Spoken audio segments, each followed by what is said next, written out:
요즘에 이제 가치와 관련된 자료들을 이렇게 검색하다 보면 특히 이제 출판 쪽을 보면 가치 이렇게 해서 검색을 하면 다 뭐가 뜨냐면 가치 투자 뭐 이런 게 뜹니다. 거의 이 가치라고 하는 것이 경제적 가치, 특히 자본의 가치에 집중되어 있습니다.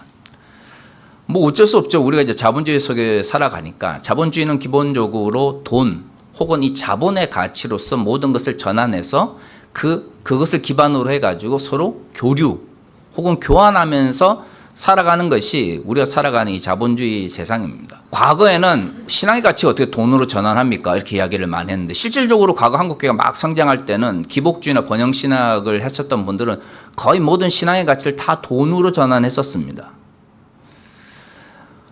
그러면 성경에는 신앙의 문제를 돈의 가치와 연결시키는 건 없느냐? 있죠. 예수님의 가르침 중에서 사람들의 마음이라고 하는 것이 표현되질 때 가장 직접적으로 표현되는 게 뭐라고 하셨어요?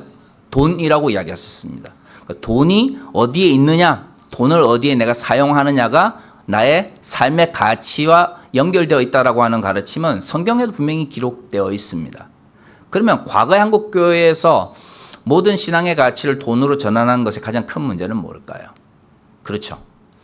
돈으로 전환할 수 없는, 돈으로 전환해서는 안 되는 가치까지도 돈으로 전환을 해서 그것이 마치 우리 신앙의 표현의 전부인 것처럼 이야기를 해버리는 거죠. 그래서 저는 이게 참 문제가 있다고 생각을 해요. 왜냐하면 우리는 그렇게 믿고 싶지 않지만 우리가 살아가는 이 세상은 경제적 측면에서 가치가 있다라고 하는 건 뭘 의미하냐면 내가 투자한 것에 비해서 더 많은 것을 얻어야만 우리는 그것에 경제적 가치가 있다고 생각합니다. 이게 나쁘다는 게 아닙니다. 여러분 뭐 아무리 우리가 뭐 이 세상은 나그네라고 이야기를 하지만 돈이 없이는 살아갈 수 없다는 거 우리가 다 알고 있고 더구나 내가 노력하고 내가 수고한 것에 대한 돈의 가치로서 그것이 대가가 없다면 어느 누구도 우리가 이 경제적인 환경 속에서 살아갈 수가 없습니다.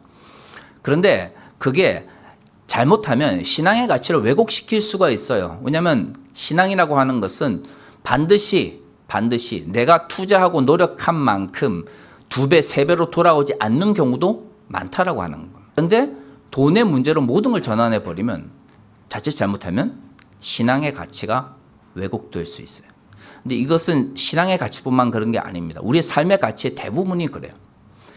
앞에서 말씀드린 것처럼 가치와 관련된 설교를 준비를 하면서 검색을 좀 해보니까 다 경제적인 것만 이야기를 해가지고 오히려 비경제적인 것에 대한 가치를 이야기하는 책을 찾기가 힘들었어요. 그러다가 이제 가치 있는 삶이라고 하는 마리 루티라고 하는 분이 쓴 이제 글을 하나 발견했는데 물론 이제 이분이 쓴 글을 100% 제가 다 동의를 하지 않지만 그 중에서 제일 마음에 드는 구절이 있었어요. 다소 역설적이게도 삶이란 본래 덧없다는 사실을 항상 인식하며 살아가면 우리에게 주어진 이 인식이 얼마나 대단한 선물인지 이해할 수 있게 된다. 우리는 이 선물 덕에 괴로움으로 한탄하는 것을 멈추고 덧없음을 삶의 소중함에 덧대어 있는 안감으로 여길 수 있다. 우리가 영원히 살 것이라고 생각한다면 우리는 새로운 하루하루를 열정적인 마음으로 맞이할 수 없을 것이다. 참 마음에 들었습니다. 흔히 사람들은 인생이 덧없다라고 이야기를 많이 하고 과거에는 특히 세대주의적 종말론이 한참 유행했던 시대가 있었죠. 기독교 교회 내에서. 세상이라고 하는 건 다 헛된 거야. 의미가 없어. 우리는 영원한 본향 저 천국을 바라봐야지. 그러면서 모든 세상의 삶보다는 종교적 삶이 가장 우선적이다. 이렇게 설교하시는 분들 많으셨어요. 그런데 이 책에서는 뭐라고 이야기를 하냐면 사람이 헛되다라고 생각하는 삶이 헛되기 때문에 그 헛됨이라고 하는 것은 기본적으로 어디서 오냐면 우리의 삶이 제한적이라고 하는 데서 오는 거거든요.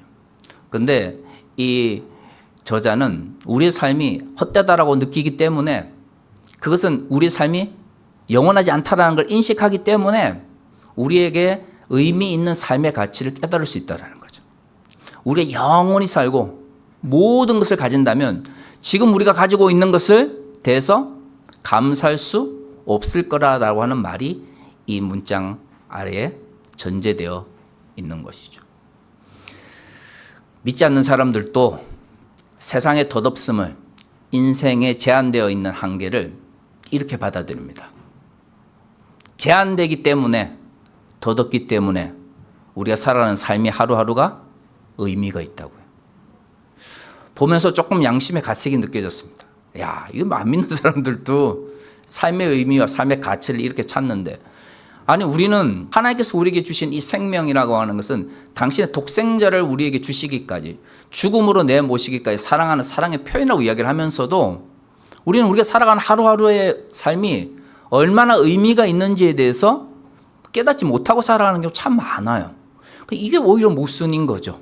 그러니까 얼마나 교회에서 그런 고백을 많이 합니까? 우리가 구원을 얻은 것은 누구의 죽음 때문이라고요? 하나님의 아들의 죽음 때문이라고. 우리는 그 아들의 선물을 받을 자격이 없다라고요. 당신이 우리를 위해 죽으신 이유는 우리가 우리의 죄악을 씻을 수 없기 때문에 하나님께서 당신의 아들을 이 땅에 보내셨다라는 것을 말이죠. 그 원인은 뭐라고요? 하나님께서 우리를 사랑하셨기 때문이라고. 근데 우리가 살아가면서 그리스도인이라고 이야기를 하는데, 과연 우리는 우리 하루하루의 삶이 예수의 십자가의 죽음으로 주어진 귀한 삶이라는 생각을 할까요? 참 그런 거 생각하지 못하죠. 살아가다가 뭐 예를 들어 경제적으로 갑자기 풍요로운 일이 생기거나, 아니면 내가 하던 일이 좀 잘 풀리면 와, 하나님께서 나를 정말 사랑하시나 보다 이런 생각을 하지, 아침에 일어나서 내가 아침에 일어나 아침밥을 먹고 출근을 하고 그리고 열심히 일하고 집에 돌아와서 가족들과 함께 시간을 보내거나, 아니면 나만의 시간을 보내는 그 모든 시간이 나에게 주어진 선물이라는 생각을 과연 얼마나 하면서 살아갈까요? 제가 왜 기복주의나 번영신학을 싫어하는 줄 아십니까? 기복주의나 번영신학은 우리가 살아가는 일상이 얼마나 가치 있는지에 대해서 안 가르쳐요. 어떨 때만 하나님의 복을 누린다고 그러죠? 성공했을 때, 잘 됐을 때만 하나님의 복이라고 이야기를 하는 거예요. 성경은 우리에게 우리가 맞이하는 하루하루의 삶이 하나님께서 우리에게 축복하신 결과라고 가르치는데, 기복주의나 번영신학은 우리가 번영 잘 되고 우리가 성공해야만 하나님께서 우리를 축복하신다라고 가르치는 거예요. 그게 당장은 뭔가 우리에게 성공을 위해 달려갈 수 있는 열정을 심어줄지는 모르겠지만, 돌이켜보면 우리에게 주어진 평범한 일상에 대해서 감사할 수 없게 만드는 거죠. 기복주의나 번영신학으로는 절대로 범사에 감사할 수 없습니다. 그 어떤 경우에도 기복주의와 번영신학으로는 범사에 감사하는 삶의 모습으로 나아갈 수 없게 만들어요. 근데 이거는 궁극적으로 신앙을 왜곡시키는 거죠. 그런 의미에서 우리는 좀 더 우리가 살아가는 삶의 의미에 대해서, 삶의 가치에 대해서 깊이 생각해 볼 필요가 있습니다. 오늘 우리가 읽은 본문의 말씀을 봅시다. 갈라디아서 2장은 바울이 자신이 갈라디아 지방에 복음을 전한 사람들에게 권면의 말씀을 전한 겁니다. 왜 권면의 말씀을 전할까요?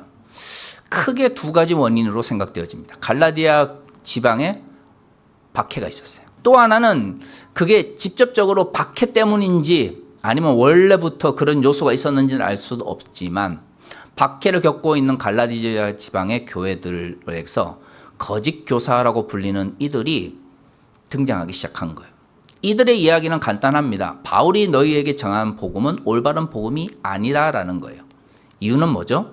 바울은 직접적으로 예수님을 만나서 교육을 받지 못했다라는 거죠. 바울이 말하고 싶은 그거죠. 3년 전, 3년 반이든 직접 쫓아다니진 못할 때일지라도 자신은 예수를 다메섹으로 가는 도중에 직접 만난 경험을 했다는 거예요. 그 경험이 결국 뭐라는 거죠? 자신을 이방인의 사도로 부르게 만드는 삶의 전환점을 만들었다는 거죠. 그러니까 바울의 이야기를 잘 살펴보면 신앙이라고 하는 것이 어느 시점에서는 뭘로 전환이 되어야 되냐면, 내가 지금 살아갔던 삶의 가치가 기존의 삶의 가치가 아니라 예수께서 원하시는 하나님 나라를 위하여 삶의 가치로 전환되어야 된다는 걸 의미하는 거예요. 아무리 예수를 3년 반 동안 쫓아다녔지만 부활한 예수를 만나기 전까지 예수님의 제자들의 모습은 어떤 것이었습니까? 예수님 십자가에 못 박혀서 올라가시는데 가장 아끼는 제자라고 하는 사람 둘이 와가지고 하는 이야기가, 자기 어머니를 불러다가는 예수님, 예루살렘 올라가서 왕이 되시면 우리 아들 둘을 양 옆에 가장 높은 자리에 올려주시면 좋겠습니다. 이런 이야기하고 있고, 베드로는 예수를 위해서는 폭력도 쓸 수 있는데 그 어떤 경우에도 주를 부인하지 않겠습니다 라고 이야기를 했다가 자신의 신앙을 부인하는 그런 결과를 맞았습니다. 도대체 3년 반 동안 예수를 쫓아다녔는데 그 3년 반 동안 쫓아다녔던 삶이라고 한 건 뭘까요, 도대체? 하나님 나라를 선포하신 예수님 옆에서 3년 반 동안 예수님의 이야기를 들었는데 도대체 예수님의 부활을 경험하기 전에, 아니 예수의 십자가 앞에서 예수의 제자들의 삶은 어떤 모습이었죠? 그게 신앙의 삶이었나요? 아니지 않습니까? 물론 그런 이야기를 하실 거예요. 그래도 예수님께 3년 반 동안 교육을 받았으니까 나중에 사도들의 편지를 통해서 예수님의 가르침이 초기 기독교 공동체를 통해서 우리에게 전달될 수 있었습니다 라고 이야기를 할 겁니다. 근데 보세요. 지금 남아있는 편지들 중에서 예수의 제자로서, 이거 12사도들 중에서 예수에 대해서 기록한 편지는, 예를 들어 복음서 같은 경우에는 총 4개 복음서 중에 몇 개만 있죠? 2개만 있습니다. 마태하고, 그죠? 요한만이 예수의 12사도 중에 그 이름이 남아 있어요. 그래도 우리는 뭐예요? 예수님의 말씀을 믿지 않습니까? 실질적으로 신약 성서에서 가장 많은 편지를 쓴 사람은 누구입니까? 사도 바울입니다. 근데 그는 예수를 3년 반 동안 쫓아다녔던 사람인가요? 아니죠. 근데 왜 그는 가장 많은 신약 성서를 남겼을까요? 바울은 예수를 만나 자신의 삶이 바뀌는 경험을 한 사람이에요. 가장 드라마틱하게 예수를 만났기 때문에 그 이전의 삶과 그 이후의 삶의 변화가 어떤 것인지를 가장 잘 알고 있는 사람이에요. 그러니까 비유대인으로서 유대적 문화를 전혀 모르고 있다가 갑자기 예수를 만난 사람들이 경험하게 되는 그 거대한 삶의 가치의 전환에 대해서 누구보다도 잘 알고 있는 사람이었죠. 엄밀히 말하면 기독교 신앙의 참된 가치는 얼마만큼 많은 정보를 가지고 있느냐가 아니라 얼마만큼 예수를 만나서 거대한 삶의 전환을 이루었느냐가 더 중요한 거예요.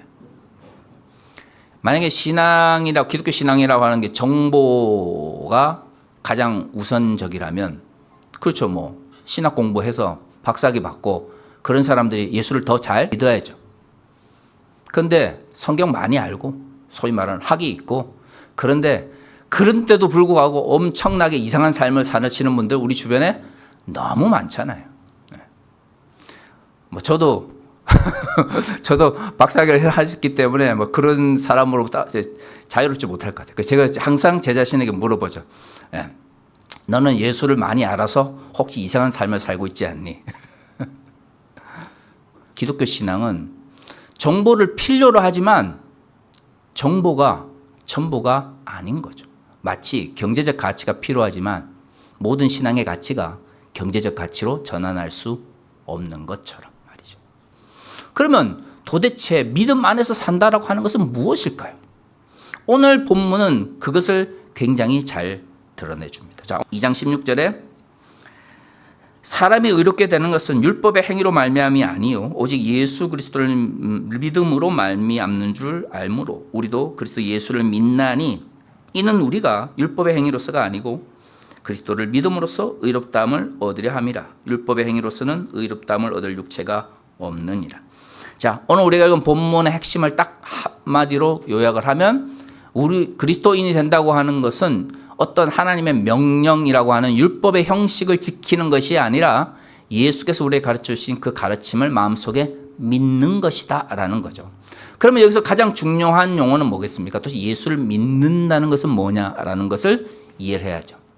사람들은 믿는다 그러면 누구나 동일하다고 생각을 하지만, 여러분 우리가 한 공동체 가운데 있지만 예수를 믿는다는 게 뭘까요? 라고 이야기를 나눠보면 모든 사람들이 동일한 예수에 대해서 고백할까요? 그렇지 않습니다. 그러니까 교리적으로는 같이 고백할 수 있어요. 그래서 뭐 예수는 하나님의 아들이십니다라든가, 아니면 삼일체처럼 성령께서는 성부와 성자로부터 발현하셨습니다 와 같은, 예를 들어 니케아 콘스탄티노플 신경 같은 뭐 그런 것은 같이 고백할 수 있죠. 그리고 그런 건 같이 고백을 해야 돼요. 왜냐하면 그런 걸 신학적으로 정립하기 위해서 교회가 수천 년 동안 신학적으로 고민하고 때로는 이단을 정죄하면서 투쟁하면서 진리를 지키기 위해서, 진리를 보존하기 위해서 싸워왔으니까 그런 기본적인 진리에 대해서는 우리가 함께 고백을 해야 됩니다. 그런데 우리가 알다시피 그런 교리 몇 문장으로서 우리의 신앙을 전부 표현할 수는 없는 거잖아요. 성령이 하나님이심을 여러분들은 어떻게 경험합니까? 어떤 이들에게는 은사의 표현으로 나타나겠죠. 어떤 이들에게는 뭐예요? 기적의 표현으로 나타났을 거예요. 어떤 이들에게는 나를 돌아보는 성찰의 마음으로 돌아왔을 거고, 어떤 이들에게는 가장 고통받고 힘들 때 성령께서 나에게 주시는 위로와 평화로 성령의 임재를 경험했을 거예요. 그럼 도대체 그 수없이 많은 성령의 임재 중에 어떤 게 참된 걸까요? 예전에는 그렇게 생각했어요. 성령 수없이 많은 임재의 모습이 있는데 그 중에 가장 뛰어난 게 뭘까? 그래서 어떤 이들은 은사를, 어떤 이들은 기적을, 어떤 이들은 성찰을, 어떤 이들은 마음의 평화를 막 그렇게 이야기했죠. 마치 고린도 교회 사람들처럼 나에게 주인 은사가 최고다 그러면서 최고의 은사를 찾기 위하여 나에게 주어진 은사는 높이고 타인에게 주어진 은사를 마치 가치가 없는 것처럼 무시한 것처럼. 그런데 우리는 알잖아요. 믿음이 성숙해진다는 게 뭡니까?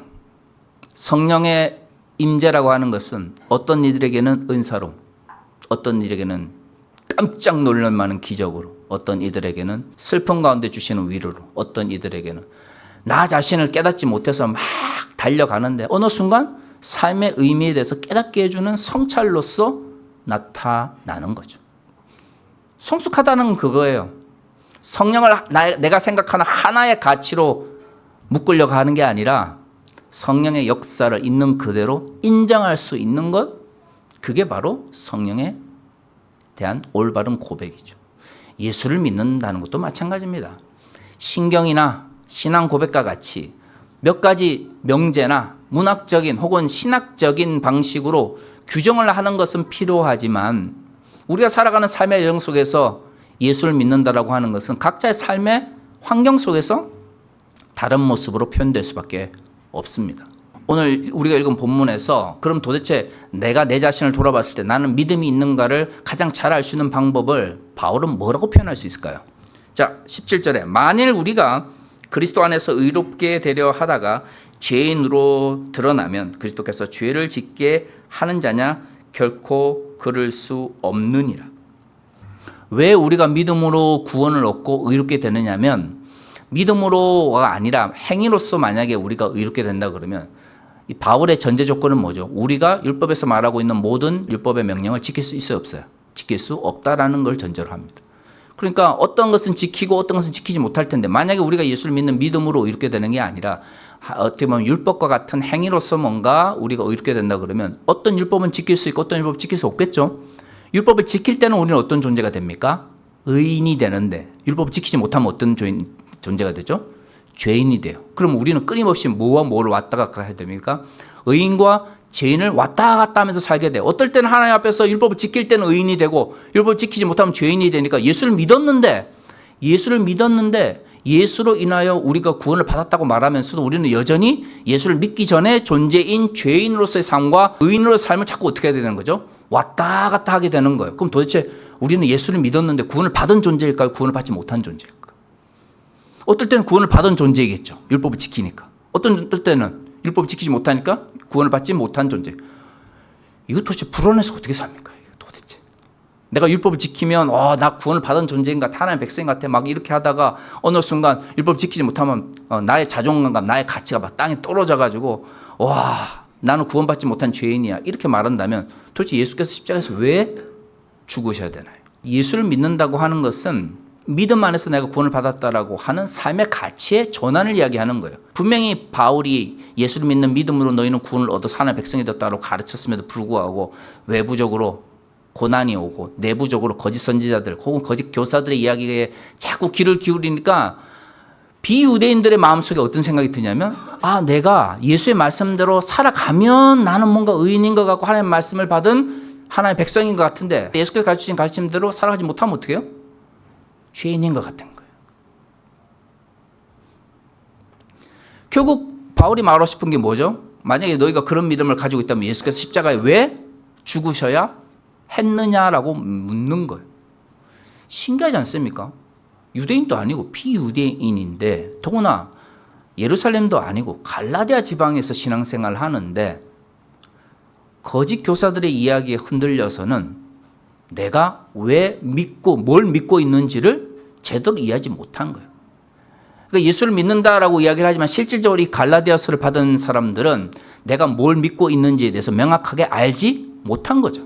만약에 바울의 가르침을 바르게 깨달았다면 거짓 교사들이 와가지고 믿음에 대해서 이러쿵저러쿵 이야기했을 때 당연히 구원을 얻는 건 율법이 아니지라고 이야기를 했을 것이고, 바울이 지금 이야기하고 있는 것처럼 과연 율법으로 구원을 얻는 건지 믿음으로 구원을 얻는 건지를 가지고 헷갈리지 않았을 거예요. 그런데 비유대인 문화 속에 있었던 이들이 자신이 믿는 것에 대한 명확한 믿음과 확신이 없으니까 정보로는 막 알고 있죠. 예수님 유대인이고 유대인들은 율법을 지켜야 된다고 생각하고 있고, 이전에 하나님의 백성이었던 사람들은 율법을 지키면서 하나님의 백성이 되고, 이런 정보는 알고 있는데 뭐에 대한 확신이 없는 거죠.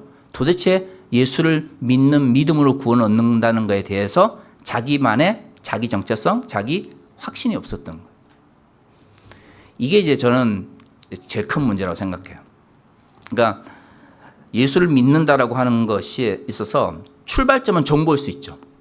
예수는 2000년 전 유대인이었고 2000년 전 갈릴리에서 사역하시고 2000년 전 십자가에 죽으셨고 부활하셨고 승천하시고 지금도 우리와 함께 하십니다. 정보죠. 그 정보 없이 믿음이 생길 수 없어요. 그런데 정보만을 가지고 있는 게 믿음의 전부라면 굳이 우리가 예수를 믿는 자기 고백이라고 하는 것이 무슨 의미가 있겠습니까? 그냥 정보만 가르치면 되죠. 그렇지 않아요. 정보는 믿음의 출발점이에요. 그 다음 단계는 뭐죠? 예수를 믿는다라고 하는 자기 확신이 있어야 돼요.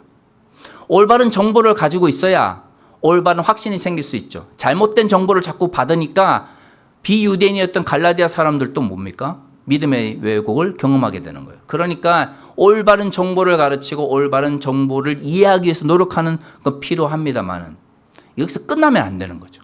그 정보가 남의 것, 나에게 가르쳐준 누구의 것이 아니라 뭐의 것이 되죠? 나의 것이 되어야 돼요. 예수를 믿는다고 하는 것은 바로 그거예요. 성경에 기록되어 있는 이야기가 그저 2000년 전 옛날 이야기가 아니라 나의 이야기로 다가올 수 있도록 하는 거죠. 그런 의미에서는 이 신앙교육은 너에게 예수는 어떤 의미가 있는지를 물어보는 것이지 네가 얼마만큼 많은 정보를 가지고 있느냐를 점검하는 게 아닌 거죠. 근데 우리가 자꾸 과거에 그것을 제대로 이해하지 못했어요. 그러다 보니 정보가 오히려 예수를 믿게 하는데 걸림돌이 되어버리는 경우가 굉장히 많았습니다. 왜냐하면 정보라고 하는 건 한계가 있잖아요. 그리고 내가 가지고 있는 정보의 방식과 타인이 이해하는 정보의 방식이 다를 수 있는데 그 차이를 인정하지 못하게 만들어요. 오히려 제가 여러 번 설교를 했습니다마는 출애굽이라고 하는 것은 구약 성경에서 야훼 하나님에 대한 신앙을 이해하는 데 가장 중요한 핵심입니다. 근데 그 야훼 하나님을 이해하는 그 출애굽 사건에서 가장 핵심은 뭐냐면 홍해를 건너는 사건이에요.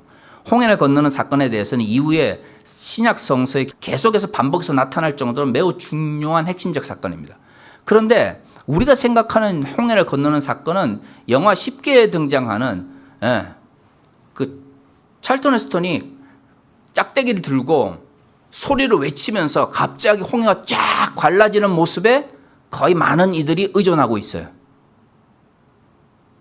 근데 성경에서는 홍해가 그렇게 안 갈라졌죠. 출애굽기를 잘 살펴보면 도착을 해가지고 모세가 밤새도록 하나님께 홍해를 갈라지게 해달라고 기도를 했더니 바람이 동풍이 계속 불기 시작해가지고 새벽녘쯤 되었더니 홍해가 어떻게 됐어요? 갈라진 것이 보였어요. 밤에는 홍해가 갈라진 게 보였을까요? 안 보였을까요? 안 보였어요. 왜 밤인데 어떻게 보여요? 여러분 여기 바닷가 주신 분들 아시잖아요. 여러분 밤에 바닷가 가면 바다가 보입니까? 안 보입니까? 안 보이죠. 지금처럼 오징어배 있는 거 생각하지 마시고 여러분 어릴 때 생각해보세요. 어릴 때 밤에 가면 바다가 보여요? 안 보여요? 안 보여요. 홍해 밤에 도착했어요. 기도하는데 바다가 갈라진 양아지 어떻게 알아요? 새벽이 되니까 바다가 갈라져 있었던 거죠. 그러면 그 과정 속에서 어떻게 갈라졌는지는 솔직히 말하면 신앙의 대상이 아니에요. 그러니까 20세기 들어서 좀 이성적으로 생각하는 학자들은 홍해가 갈라진 건 뭐 조류 뭐 이런 걸로 설명하려고 하는 사람도 있잖아요. 그런데 어떻게 갈라진 게 중요합니까? 예를 들어 하나님께서 그런 어떤 자연적 현상을 이용하셔가지고 이스라엘 사람들이 기다리도록 하셨다라고 믿는 사람도 있을 수 있단 말이죠. 근데 거기서 중요한 건 홍해가 갈라졌다는 사건이지 어떻게 갈라졌다고 하는 사건은 출애굽기의 저자의 핵심이에요? 아니에요. 출애굽기 핵심은 뭐냐면 바다가 갈라졌는데 그것을 뭘로 받아들였다는 거죠? 이스라엘 사람들이 하나님의 권능의 표현으로 받아들였다는 게 중요한 거예요. 그게 자연현상이든 아니면 실질적으로 동풍을 불게 하셔서 바다를 갈랐든 간에 중요한 건 자신이 생명의 위협 속에 있을 때 누가 야훼 하나님께서 자신의 백성을 돌보셨다라고 하는 믿음을 가지는 것이 어떻게 보면 출애굽기의 핵심인데 사람들이 그러한 출애굽기를 통해서 하나님의 백성을 어떻게 인도하시는지에 대한 관심이 없고 예? 무슨 헐리우드 영화처럼 막 멋있게 그러니까 저는 그게 문제라고 생각하는 게 하나님의 어떤 사역은 멋있지 않을 수 있잖아요. 밤새도록 갈라지는 것처럼. 밤새도록 갈라지면 뭐가 멋있어요. 자꾸 그걸 뭘로 표현하려고 하면 멋있게 표현하려고 그래요. 왜 하나님의 사역을 멋있게 표현하려고 해요? 그냥 성경에 있는 대로 하면 되잖아요. 성경에 있는 대로 예수를 믿으면 안 됩니까? 성경에 있는 대로 하나님의 능력을 바라보면 안 돼요. 왜 하나님의 능력을 자꾸 멋있게 만들려고 그래요? 그거는 뭐냐면 우리가 하나님의 능력이 우리에게 그렇게 임하기를 바라는 거죠. 우리가 노력해서 뭔가를 얻는 것, 내가 수고해서 하나님께서 뭔가를 주시는 것, 이런 건 멋있지 않아요. 어떤 게 멋있어요? 내가 노력 안 했는데 내가 노력한 것보다 더 많이 주시면 멋있죠. 그게 기복주의고 그게 번영이에요. 멋있게 표현하려고 했으면 당신의 독생자를 이 땅에 보내셔서 십자가에 죽게 할 필요가 없죠. 얼마나 비참합니까? 구원의 길은 비참한 거예요. 그래서 그 비참함을 믿는 것이 어려우니까 바울이 계속해서 이야기하는 게 뭐죠? 너희가 볼 때에 믿지 않는 사람들은 예수의 죽음이 무의미하다고 할지 모르겠지만 너희의 믿음은 그 무의미함을 넘어서 하나님의 위대하신 구원을 보게 한다는 거죠.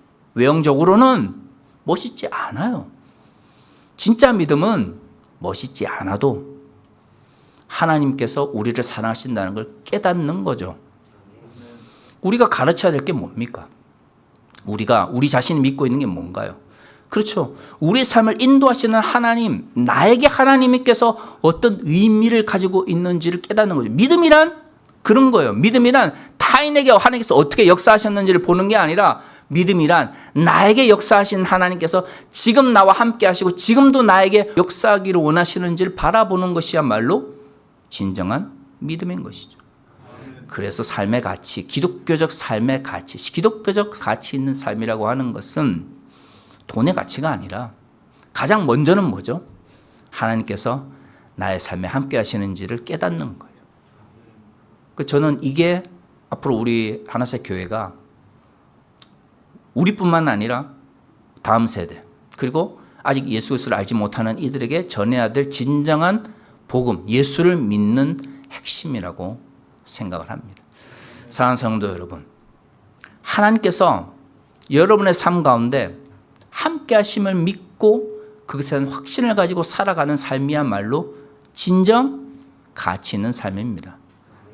세상 사람들이 이야기하는 자본의 가치, 돈의 가치, 성공의 가치로 여러분의 삶을 평가하려고 하지 마십시오.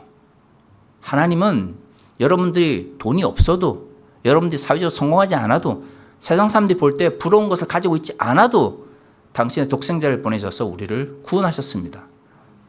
그런데 왜 아무것도 없이도 우리를 사랑하신 하나님께 자꾸 우리가 성공을 해야 돈을 가지고 있어야 뭔가 다른 사람들이 부러워할 것이 있어야만 하나님께서 우리를 사랑하시는 것처럼 잘못 생각하고 계십니까?